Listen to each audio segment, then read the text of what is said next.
Bismillahirrahmanirrahim. Assalamualaikum warahmatullahi wabarakatuh. Yang terhormat Pak Bagja, anggota Bawaslu RI. Yang terhormat Pak Suparji Ahmad, dosen Al-Azhar. Dan yang terhormat Pak Heru Cahyono, anggota Bawaslu Provinsi Jawa Tengah. Dan rekan-rekan terundang dari IMM, GMNI, HMI, dan PMI.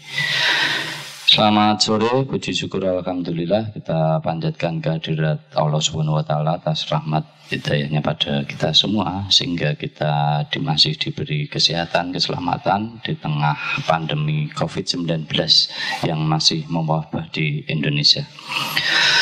Dan saya ucapkan terima kasih kepada narasumber semua dan juga tamu-tamu yang hadir, baik dari wartawan, organisasi masyarakat, dan mantan pengawas pada pemilihan Pilkada serentak lanjutan tahun 2020 di acara ini.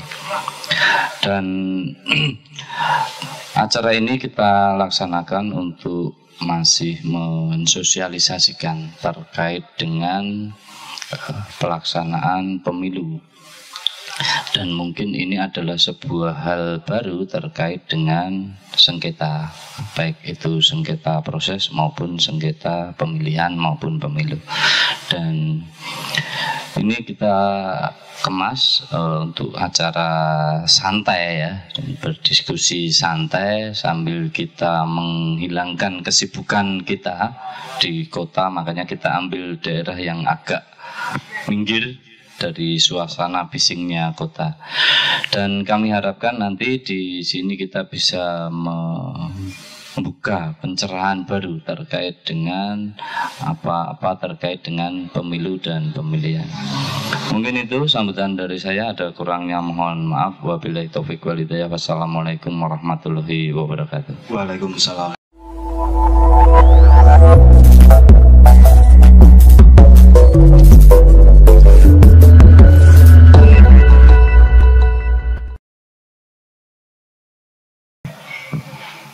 Ya, bismillahirrahmanirrahim. Assalamualaikum warahmatullahi wabarakatuh. Waalaikumsalam. Alhamdulillahirabbil alamin. Sahabat Bawaslu semuanya di seluruh Indonesia, kita kedatangan seorang tamu luar biasa ya dari Bawaslu RI. Beliau adalah Bapak Rahmat Bagja, Komisioner Bawaslu Republik Indonesia. Beliau adalah Koordif Penyelesaian Sengketa, yang terutama beliau sudah menghasilkan sengketa kemarin.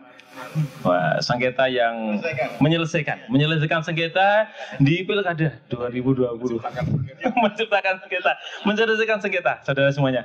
Dan tentunya kedatangan juga di tengah-tengah kita ada Bapak Heru Cahyono, beliau Komisioner Bawaslu Provinsi Jawa Tengah. Selamat sore Bapak. Koordif Penyelesaian Sengketa juga. Ya. Yang hadir di sini adalah penyelesaian sengketa. Penyelesaian sengketa, gitu ya. Kemudian spesial, ya, beliau Profesor Ahli Pidana, juga berasal dari Sukoharjo. Beliau adalah Pak Prof. Suparji. Beliau adalah tokoh ahli pidana, di mana pengamatan beliau mengenai bagaimana pemilu ke depan. Nah, ini nanti akan kita buka bersama-sama, kita dalam jagongan demokrasi. Nah, ini mohon maaf Bapak, ini jagoan demokrasi ini adalah channel baru di tempat kita di Bawaslu Kabupaten Sukoharjo. Ini yang pertama, perdana. Ya, nanti tayangan perdana kali ini spesial datang Bawaslu RI, Bawaslu Provinsi, dan pengamat pidana. Dan kemudian kita akan melihat bagaimana sih keadilan pemilu atau Bawaslu ke depan seperti apa. Mungkin kalau dari pengamatan dari Pak Parji sendiri, Pak, gimana Pak mengenai apa sih yang harus dilakukan Bawaslu ke depan sehingga Bawaslu ini tetap eksis? Kan ini sudah selesai nih, hajat Bawaslu untuk yang pilkada sudah selesai. Tapi apakah ini masih diperlukan sampai nanti jangan-jangan apa sih Bawaslu 2 tahun nganggur? Apakah itu benar? Harusnya bagaimana harus dilakukan? Kegiatannya apa? Apa mungkin hanya preventif saja yang harus dilakukan? Monggo Pak Bagja, dari perspektif dari ahli pidana seperti apa? Pak Rahmat dulu. Pak Rahmat dulu. Dari orang luar dulu.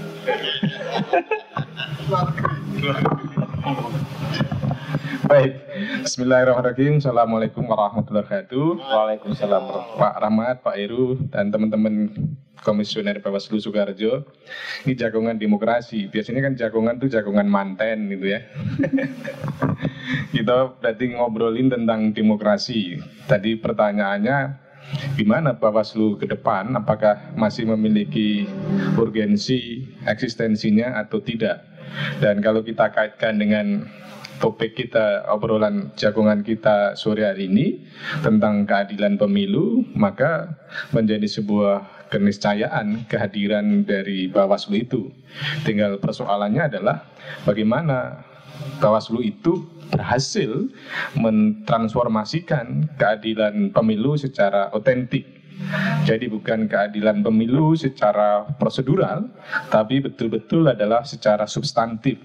Tinggal persoalannya bagaimana kita mendefinisikan tentang keadilan pemilu yang substantif itu. Apakah sekedar tersedianya sarana penyelesaian sengketa, kemudian bisa diselesaikan sengketa itu dengan baik dan benar, kemudian menganggap pemilu itu sudah adil? Tentunya bukan itu. Menurut saya kan dalam konteks teori keadilan, dan kita tidak usah jauh-jauh, keadilan yang kita terapkan di Indonesia adalah keadilan Pancasila, keadilan sosial. Berarti bagaimana terjaganya suara rakyat dalam proses pemilihan dan kemudian dalam proses penyelenggaraan kehidupan berbangsa dan termasuk di daerah. Menarik, semalam saya sampaikan juga apa yang dijadikan tagline oleh Bawaslu dalam ulang tahun kemarin kan, mengawasi demokrasi, yang berarti kan proses ini berlangsung secara terus-menerus, karena demokrasi kan tidak berhenti pada kontestasi sirkulasi kekuasaan, tetapi bagaimana sebagai sebuah sarana yang berjalan secara kontinuitas dari rakyat, oleh rakyat, dan untuk rakyat. Sehingga eksistensi Bawaslu ke depan adalah bagaimana suara dari rakyat ini dikembalikan untuk rakyat ini. Jadi inilah sebetulnya yang perlu diformulasikan, dan apakah ini memang menjadi tupoksi dari Bawaslu untuk secara terus-menerus mengawasi demokrasi, dalam arti pemimpin-pemimpin yang sudah terpilih itu benar-benar mampu menciptakan keadilan sosial, mampu menciptakan keadilan bagi masyarakat, mampu menjaga suara rakyat.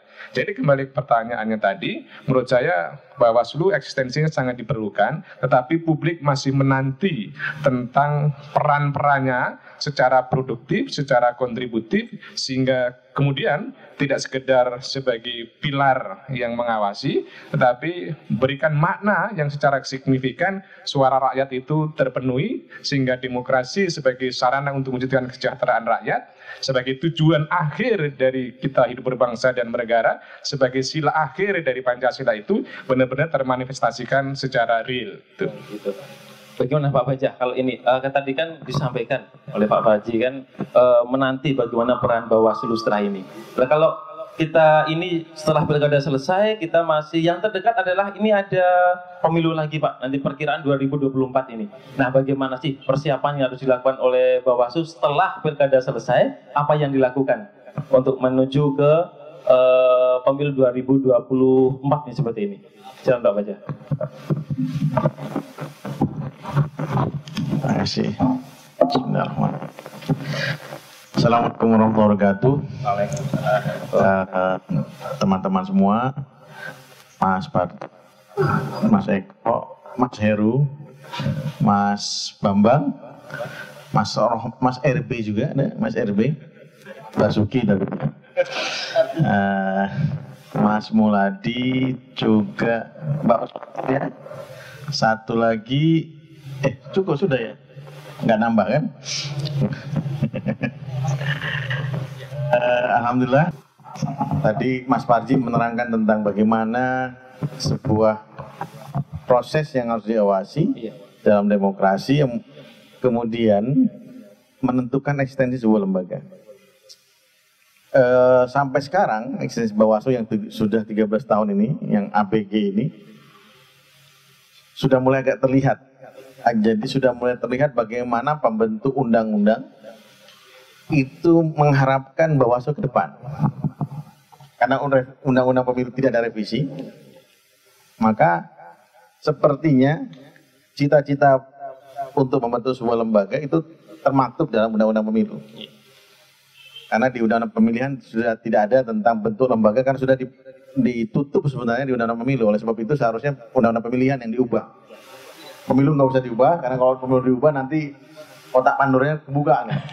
Parliamentary threshold, presidential threshold, nah itu yang akan kemana-mana nantinya. Sehingga kemudian undang-undang pemilihan yang tidak match dengan undang pemilu itu bisa hampir ya dibuat sama lah dengan undang pemilu.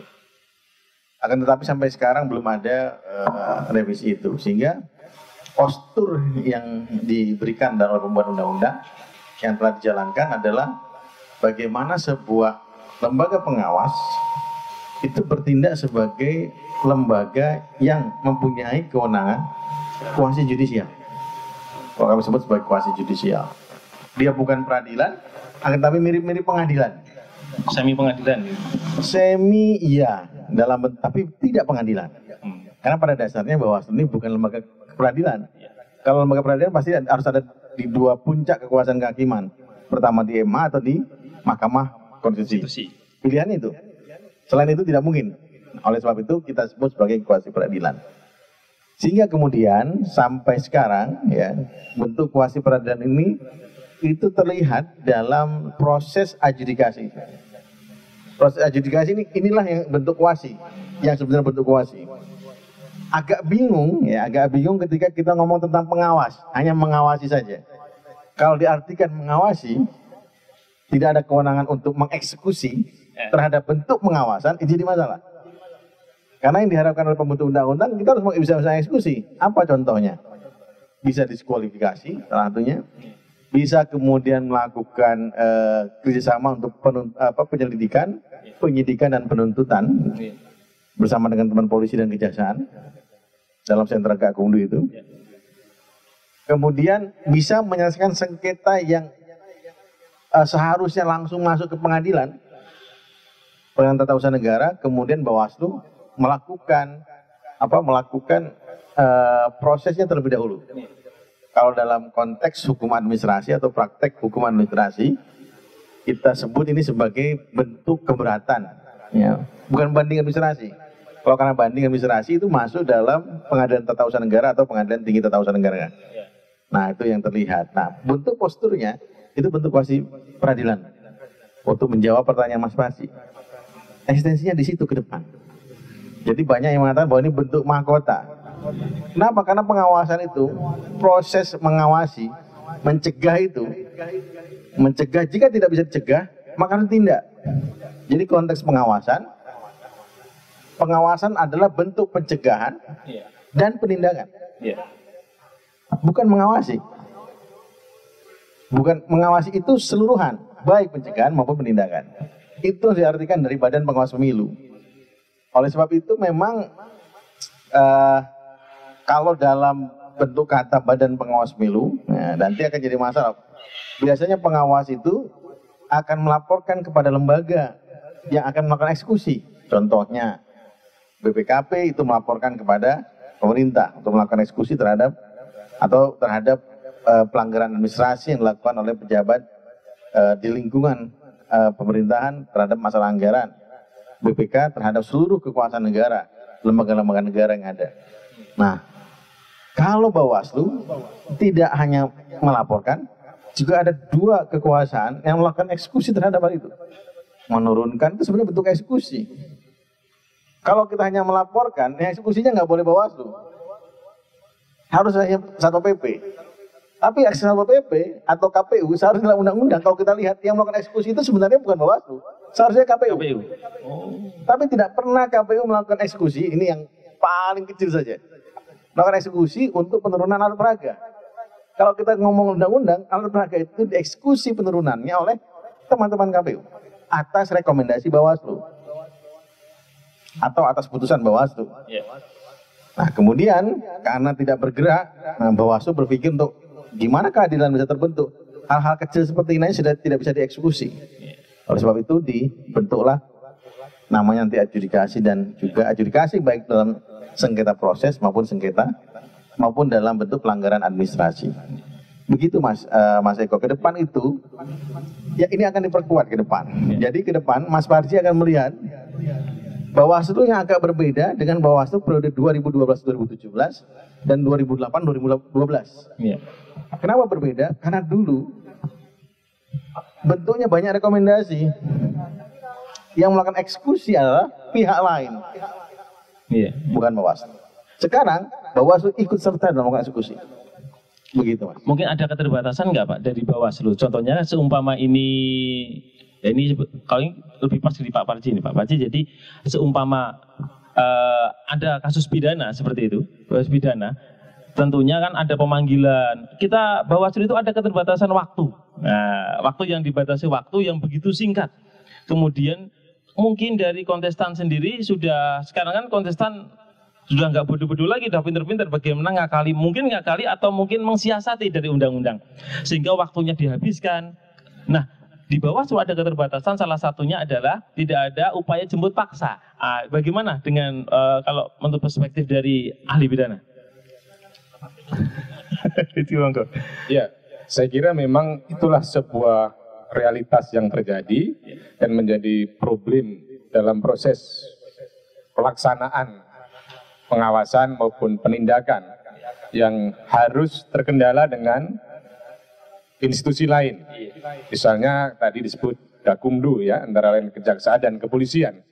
Yang itu saya kira memang problemnya sangat serius, di mana terjadinya sebuah kesatuan antara stakeholder penyelenggara pemilu itu belum sepenuhnya.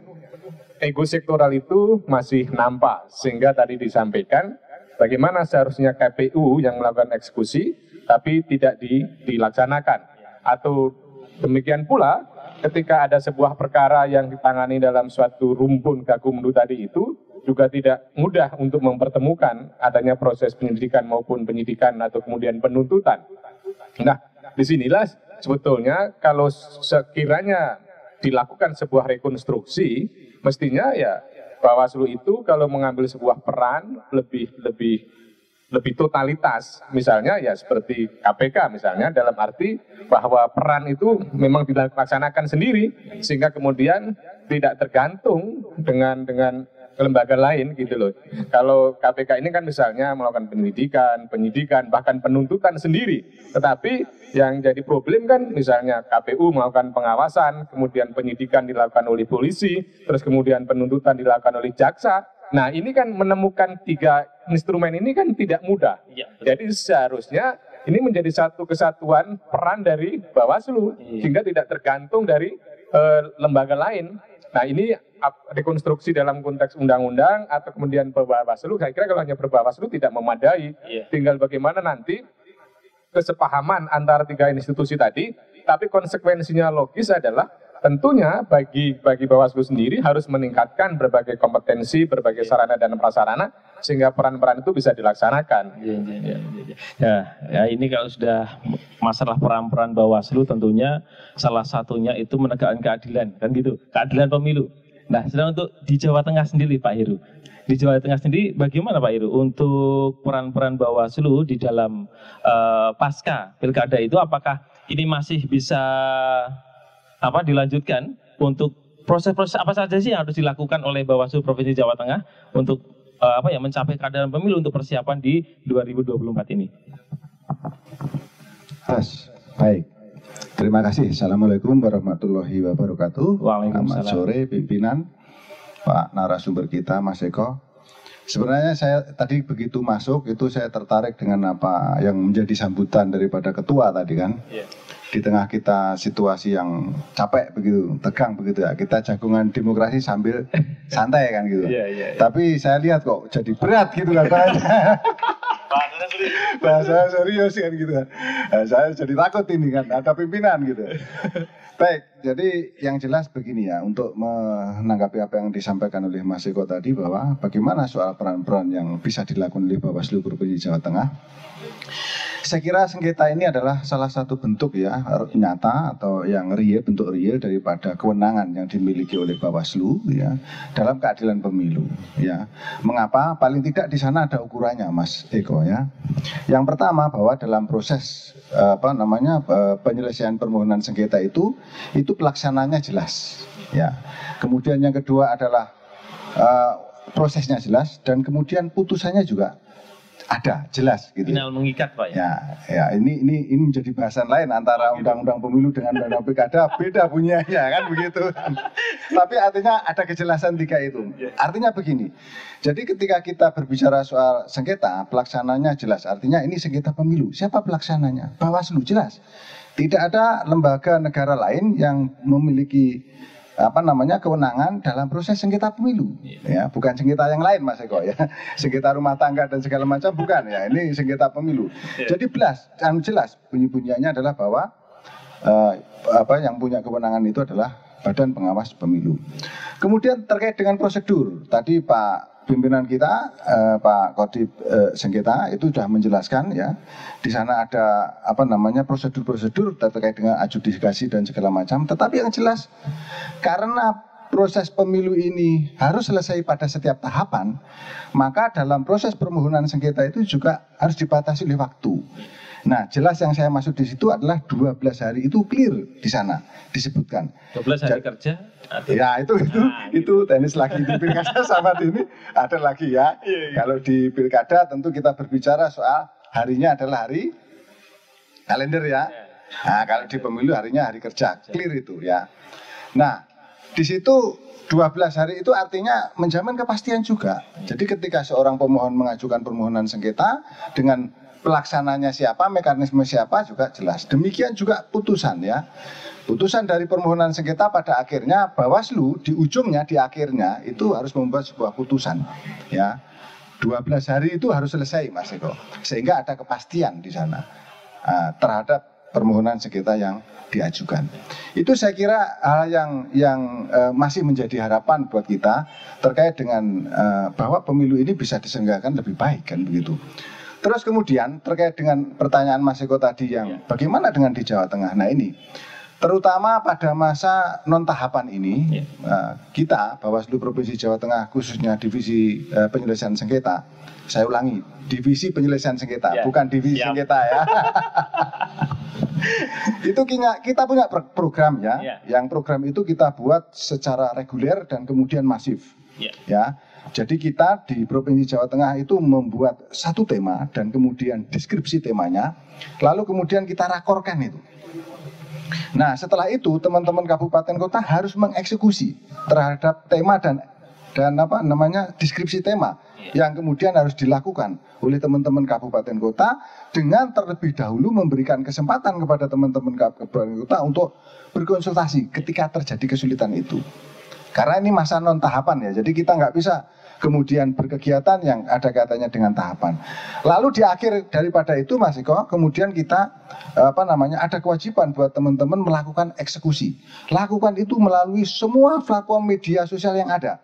Kepentingannya apa? Dua, kami berharap yang pertama dengan cara seperti itu, yang pertama kami ingin bahwa ini loh, publik itu bisa paham terhadap pelayanan yang bisa disediakan oleh Bawaslu.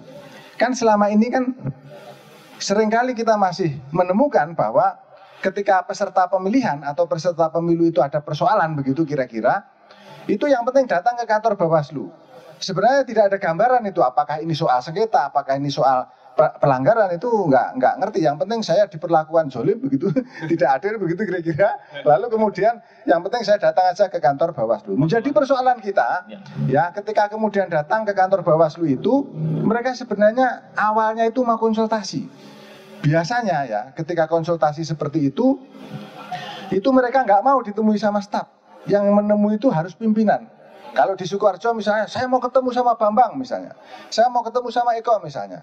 Padahal akhirnya nanti kalau kemudian permohonan sengketa itu kemudian diproses, itu kan pada akhirnya dia akan menjadi majelis. Yang ini akan menjadi kontraproduktif. Lah, soal-soal teknis seperti ini saya kira menjadi bagian yang kemudian harus kita sampaikan kepada publik. Pertama, Mas Eko. Kemudian yang kedua, kami juga ingin di masa non tahapan ini, ya, dengan program yang kita luncurkan itu, kita buat secara periodik selama di tahun 2021 ini, kepentingannya juga untuk meningkatkan kapasitas, ya, kompetensi bagi teman-teman yang ada di kabupaten kota. Artinya apa? Kita yakin, kita paham, pemilu nanti akan diselenggarakan secara serentak di 2024 begitu, dan itu tahapannya akan berhimpitan, maka teman-teman harus bisa memastikan ketika ada permohonan langsung harus bisa dipahami ini soal pilkada kah atau ini soal-soal pemilu, karena di sana memang undang-undangnya berbeda, apalagi perbawaslunya berbeda, tentu tata cara pelaksanaannya juga tidak bisa dikatakan sama. Itu Mas Eko. Jadi kalau pertanyaan adalah Bawaslu Provinsi Jawa Tengah terkait dengan apa yang dilakukan, maka langkah kami, ikhtiar kami adalah hari ini adalah dua. Yang pertama adalah kita mencoba memasifkan, memberikan penjelasan kepada publik yang pada akhirnya nanti menjadi calon peserta pemilu atau calon pemilih untuk kemudian mendapatkan penjelasan terkait dengan kewenangan kita. Kemudian yang kedua, kita juga penting memastikan bahwa teman-teman jajaran kita itu siap di 2024 itu untuk kemudian menyelenggarakan proses permohonan sengketa. Itu Mas Eko. Menarik sekali. Mohon izin pimpinan, ini di Bawaslu RI nih yang akan kita sogok ya, sogok. Kita ambil. Kalau mangga itu kan harus di akhir-akhir disogok ini. Nah ini gini pimpinan, Pak Baca, jadi strategi apa sih yang dilakukan? Kan 2024 ini antara pilkada sama pemilu beriringan nih. Ya, even beriringan. Nah, padahal di situ nanti diperlukan pengetahuan yang lebih. Apakah nanti ada kemungkinan ada, apakah tidak ada benturan-benturan tentang peraturan gitu, Bapak?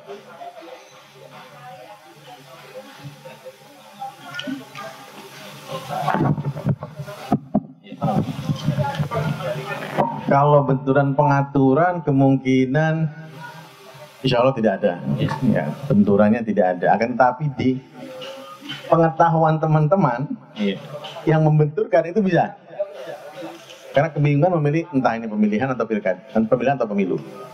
Kita sebut undang pilkada sebagai undang pemilihan kan. Nah, kalau kita lihat 2024 sepertinya teman-teman KPU itu akan menentukan hari pemungutan suara antara bulan Februari dan Maret. Februari dan Maret 2024. Bukan April. Biasanya kan April nih. Iya. Ini sekarang Maret, Februari atau Maret. Iya. Kenapa? Supaya tidak tabrakan sehingga partai itu punya waktu untuk konsolidasi untuk calon pilkada, calon kepala daerah. Kalau April itu tidak ada waktu sepertinya. Karena baru saja selesai pemenangan, pilek selesai bulan Juni, itu pencalonan sudah dimulai kan? Juni ya? Iya, kemungkinan pencalonan sudah dimulai, tidak ada waktu partai melakukan konsolidasi. Ini harus kita baca. Perlu nggak diberikan waktu itu? Perlu, karena konsolidasi perlu dilakukan. Kenapa? Karena bulan pemungutan suara itu sudah ditentukan dalam undang-undang pemilihan, bulan November 2024. Dan pilkada ini tidak pakai gelombang sekarang. Ini langsung gelombang. Gelombangnya terkena langsung.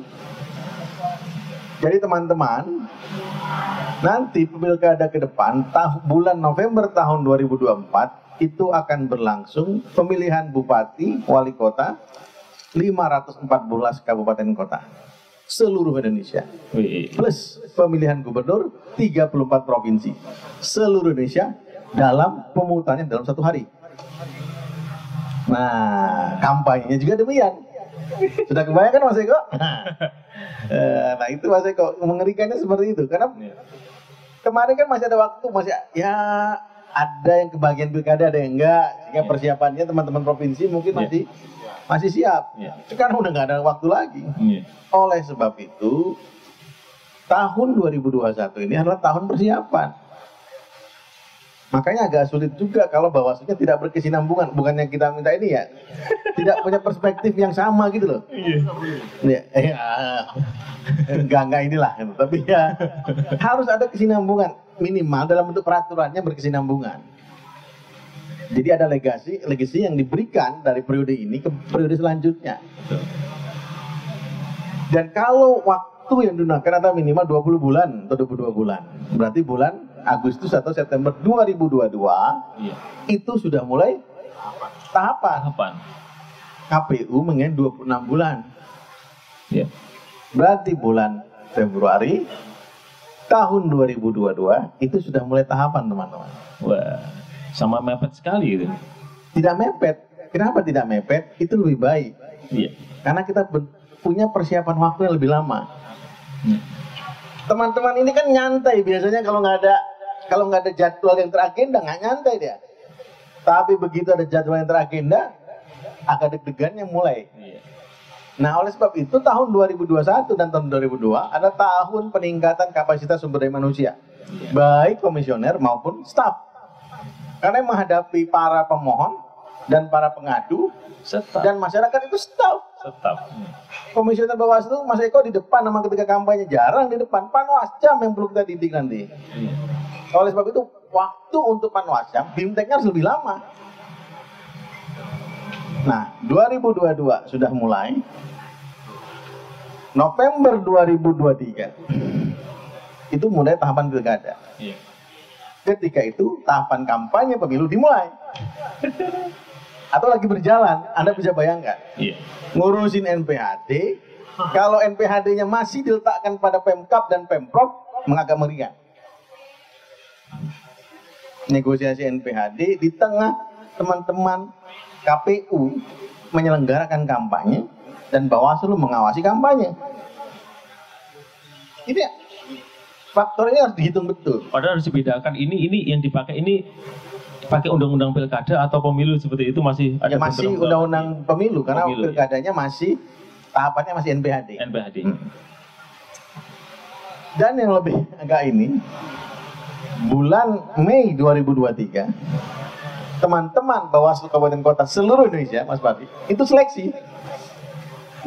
Seleksi, bayangkan. Diangkatnya bulan September ya. Agustus 15 Agustus 2018 yang lalu. 18 yang lalu. 15 Agustus 2018. Berarti masa AMJ-nya, akhir masa jabatan 2023. 14 Agustus 2023. Nah, ini ketika mulai itu bulan depannya sudah kampanye. Gimana anak nggak deg-degan? Atau sudah mulai kampanye? Jangan-jangan. Kalau 6 bulan kampanye kan masuk situ kampanyenya. Nah, itulah faktor itu dihitung betul. Apalagi gelombang kedua teman-teman tingkat provinsi. Kan ada 25 provinsi yang melakukan seleksi gelombang kedua.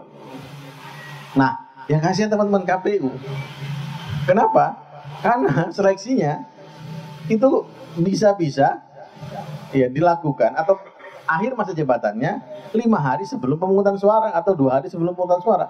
Bahkan pada hari pemungutan suara, teman-teman bisa bayangkan. Ada beberapa kabupaten karena tidak serentak teman-teman KPU. Bawaslu masih agak enak nih, masih agak serentak. Nah, itu faktor-faktor harus dihitung betul. Teman-teman KPU sekarang lagi menyusun simulasi tahapan yang ada. Kalau 26 bulan kita harus melakukan itu, kita harus melakukan bimbingan teknis yang baik, kurikulum terhadap bimbingan teknis juga yang baik. Oleh sebab itu, faktor-faktor pendukung stakeholder, misalnya para pemikir hukum, para pemikir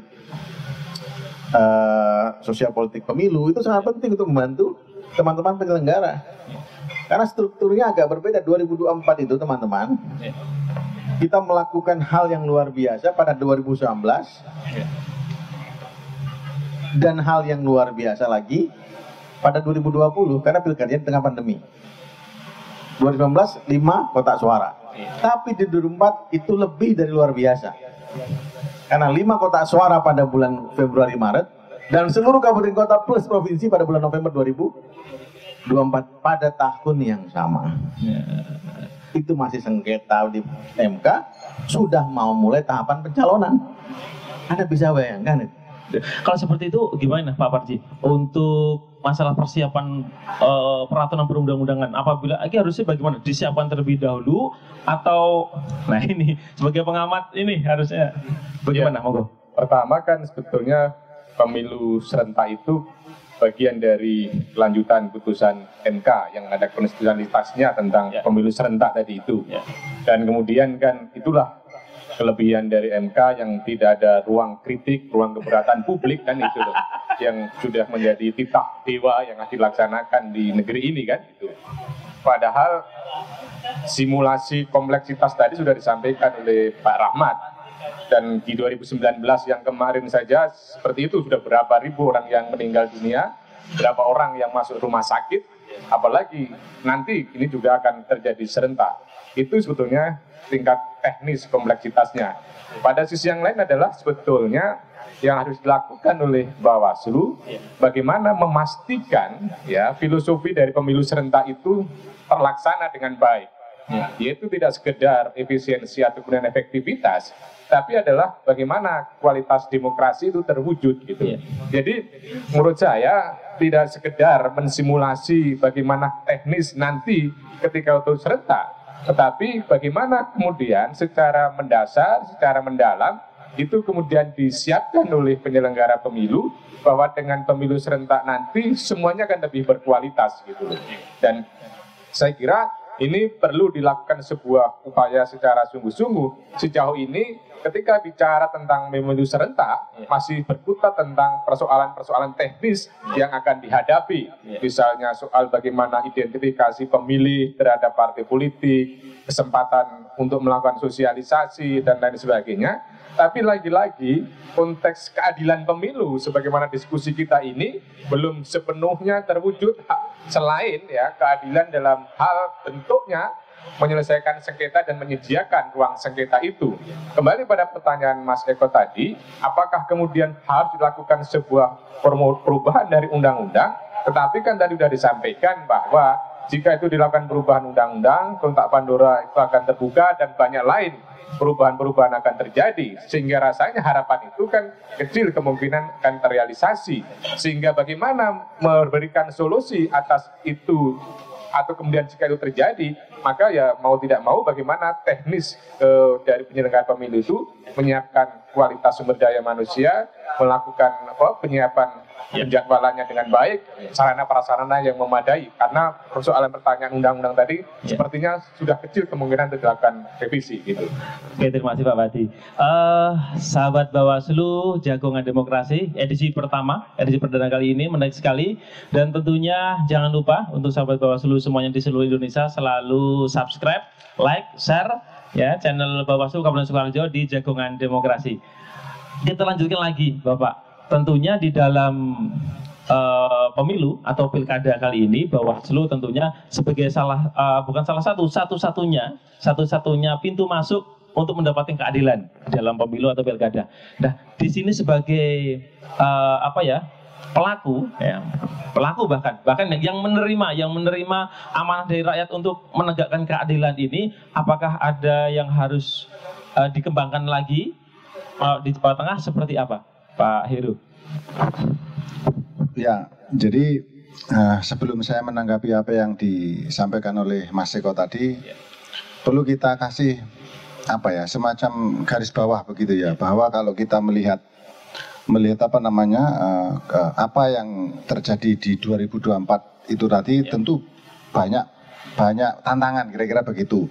Soal-soal anggaran tadi yang disinggung oleh pimpinan, kemudian soal-soal masa jabatan yang berhenti di tengah jalan gitu kira-kira ya, lalu kemudian soal regulasi yang kemudian seperti itu. Saya kira ini merupakan satu gambaran bahwa nanti di 2024 itu seperti apa. Nah, namun demikian Mas Eko, saya kira bangsa kita memang sudah teruji ya, bahwa dengan keadaannya seperti itu kita tetap bisa melakukan. Nah, kaitannya dengan soal-soal di Jawa Tengah, saya kira inilah yang kemudian tadi disebut panjenengan mengatakan adanya keadilan pemilu di mana Bawaslu adalah satu-satunya pintu. Itu saya kira betul untuk konsep sengketa ya. Tapi di konsep penanganan pelanggaran, saya kira memang masih ada lembaga lain yang kemudian tidak menunjukkan bahwa Bawaslu itu absolut dalam dalam upaya untuk menegakkan hal tersebut, kan begitu ya. Jadi betul kalau sengketa itu kan jelas mulai dari proses penerimaan permohonan, kemudian mediasinya sampai kemudian adjudikasinya, bahkan putusannya itu tidak tergantung pada lembaga lain ya. Tapi kembali kepada keadilan pemilu dalam bentuk penanganan pelanggarannya, tentu kita juga masih tersandung dalam hal itu karena kita bukan satunya lembaga yang kemudian bisa menentukan bahwa kita bisa menjamin terhadap keadilan pemilu sebagaimana dimaksud. Tetapi paling tidak bahwa walaupun kita mempunyai kewenangan seperti itu, masih tetap ada mekanisme. Jadi katakanlah, walaupun kemudian putusannya di kita ya, proses di kita, putusan di kita, tetapi toh ketentuan peraturan masih memungkinkan bagi pihak yang kemudian tidak sepakat atau kemudian pihak yang kemudian belum terima dengan putusan Bawaslu, masih ada mekanisme untuk kemudian mendapatkan keadilannya. Saya kira itu, Mas Eko. Ya, menarik sekali. Untuk hal-hal yang sumir, Pak Parji ini, ya, hal-hal yang sumir atau hal-hal yang ngambang. Jadi seumpamanya di sengketa itu di pilkada itu kemarin ada sengketa cepat gitu ya, sengketa musyawarah cepat. Kalau di pilkada musyawarah cepat. Nah di situ ada putusan. Nah, kemudian untuk hal yang bang bagi yang apa kan itu ada para pihak ya, para pihak termohon. Ketika termohon itu dia tidak melaksanakan putusan, sanksinya belum jelas. Nah, hal-hal seperti itu apa sih yang harus diberikan masukan? Karena di sini kan antara pemohon dan termohon ini ya kemudian difasilitasi dengan sengketa cepat, di mana di situ hasilnya tetap akhirnya ada putusan. Sedangkan yang melaksanakan putusan itu adalah ada yang bilang itu harus win-win solution, biar ini terjaga nih kondisivitas di dalam pelaksanaan pilkada. Dan padahal nanti apabila termohon maupun pemohon itu tidak bisa melaksanakan putusan, itu sanksinya belum jelas. Ya, bagaimana untuk pendapat Pak Parji, bagaimana ini? Iya, jadi berkaitan dengan bagaimana implementasi dari sanksi terhadap sanksi, misalnya atas putusan tadi. Nah, kembali pada konsep apa sebetulnya tujuan dari penyelesaian sengketa tadi? Ya. Tentunya adalah keadilan. Nah, kemudian keadilan yang seperti apa? Nah, keadilan itu kan semula distributif kan, sekarang kemudian bergeser menjadi retributif kan. Yang semula pembalasan, yang berarti berubah menjadi bagaimana pengembalian atau pemulihan. Dan dalam konteks pemulihan, berarti kan misalnya ada satu kerugian yang diderita. Oleh karenanya, bagaimana putusan tadi itu bisa memulihkan terjadinya pelanggaran atau atas terjadinya sengketa tadi itu melalui putusan tadi itu. Nah, berarti kalau soal tidak adanya kejelasan aturan, maka sesungguhnya kan itu menjadi kewenangan untuk Bawaslu dalam rangka memberikan sebuah petitum atau sebuah putusan. Mestinya dalam putusan tadi itu secara eksplisit perintah-perintah atau amarnya itu apa yang dilakukan oleh termohon, tergantung dari objek yang disengketakan. Jadi di sini kalau memang ada kelemahan dalam konteks peraturan yang ada, selama kemudian itu tidak melebihi dari kapasitas putusan tadi itu, bisa disebut secara eksplisit dari dalam putusan-putusan tadi itu, sehingga kemudian putusan tadi memiliki kekuatan eksekutorial pada misalnya termohon atau kemudian pemohonnya. Gitu. Oke, menarik sekali Pak. Ini karena di depan saya ini kan komisioner dari Bawaslu RI penyelesaian sengketa.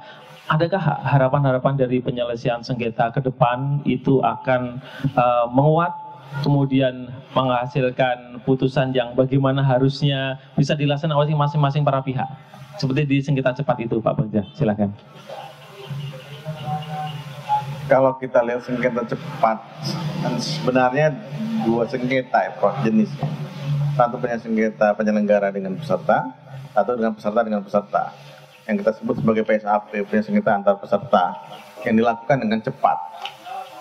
Nah, masalahnya kadang-kadang yang bertarung ini bukan peserta dengan peserta, tapi peserta dengan masyarakat. Masyarakat terganggu dengan spanduknya, masyarakat terganggu dengan jadwal kampanye yang tabrakan. Nah, oleh sebab itu kemudian kita melakukan mediasi, pertemuan atau musyawarah secara cepat dengan para peserta pemilu, dan kemudian memutus juga pada hari itu bagaimana seharusnya, dan itu harus dilaksanakan. Kalau tidak seperti itu, makanya saya bilang sengketa ini jalan menuju penindakan ke depan. Sengketa cuma masuk dalam penindakan, tapi bentuknya secara sukarela untuk dilaksanakan. Kalau tidak dilaksanakan, maka masuk dalam pelanggaran administrasi, bahkan pelanggaran pidana. Nah itu saja jalannya ke depan. Nah oleh sebab itu nanti kita harus jelaskan ya, PSAP sengketa antar peserta itu nanti seperti apa bentuknya. Sekarang sudah mulai jelas bentuknya setelah pilkada tahun 2020. Ya. Jawa Tengah telah banyak punya kasus tentang PSAP. Diharapkan ini akan banyak tercatat. Masalahnya Bawaslu ini tidak tercatat banyak. Sengketanya tidak tercatat, bahkan pengawasannya kadang-kadang juga tercatat, tapi kemudian tidak tercatat di penanganan pelanggaran. Nah, itu juga harus kita pikirkan ini ke depan. Diharapkan ya ke depan diharapkan semua hal yang berkaitan dengan proses adjudikasi. Adjudikasi ini ada dua, adjudikasi pelanggaran administrasi dan adjudikasi sengketa proses. Itu harus sudah bisa diberikan informasinya kepada masyarakat, baik dalam bentuk tertulis maupun dalam bentuk nanti bentuknya dalam website, lebih baik sih dalam website, sehingga masyarakat tahu perkara ini sudah sampai mana sih. Sekarang kan tidak jelas. Misalnya teman-teman mengatakan bahwa perkara ini sudah kami tempelkan di papan pengumuman, tidak ditindaklanjuti, tapi banyaknya cuma sehari. Banyaklah kasus ini ke DKPP. Ini tidak jelas katanya. Papan pengumuman entah di mana, tiba-tiba nggak jelas. Ini kasus kami tidak lanjut. Kalau diumumkan di website, menurut saya, karena semua Bawaslu kota seharusnya sudah punya website, kecuali teman-teman daerah Papua dan Indonesia Timur, sebagian Indonesia Timur, sebagian kecil Indonesia Timur. Itu teman-teman tidak usah kemudian mempublishnya dalam bentuk tertulis, ngeprint dan menempelkannya. Kadang-kadang nempelnya nggak jelas, tiba-tiba lemnya kurang kuat, jatuh. Ini bahan-bahan untuk nyangkut ke DKPP ke depan.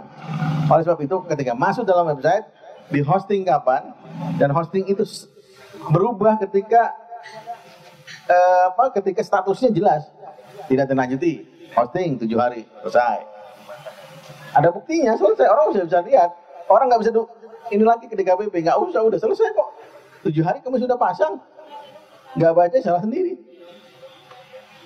Kemudian di WA misalnya, ini juga teman-teman staf harus dilatih. Misal ketika putusan tidak terlanjuti, maka surat pengumuman bahwa tidak ditindaklanjuti bisa di WA ke para pengadu atau para pemohon.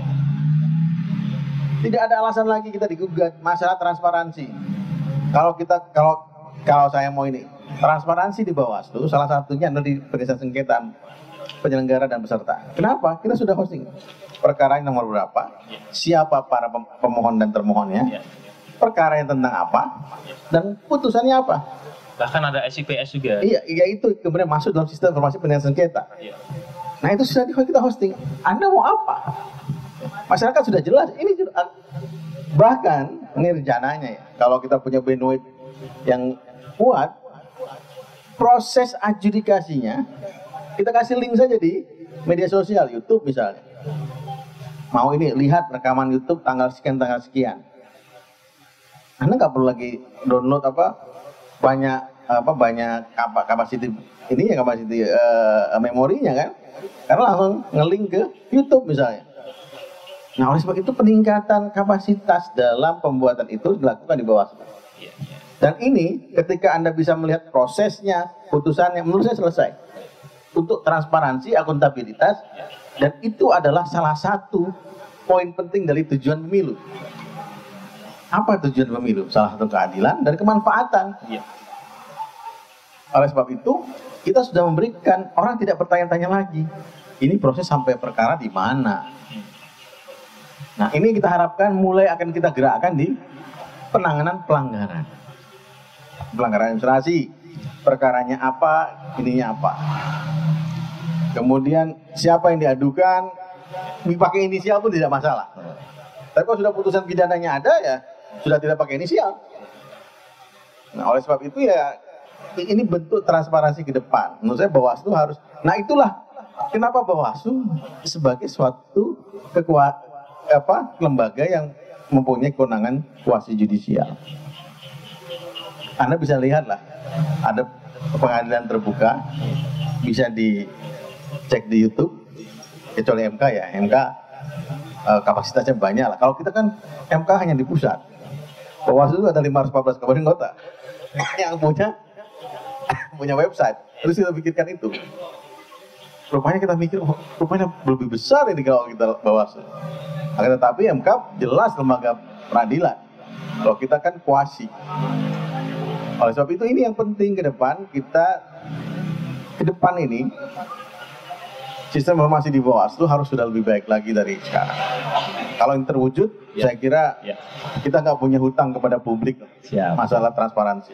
Oke. Di Jagung Demokrasi Bawaslu Kabupaten Sukoharjo ini kita akan terus berlanjut dan tentunya apa yang disampaikan para tokoh kita kali ini, Pak Parji, Pak Bagja maupun Pak Heru, menjaga kualitas demokrasi itu yang terpenting.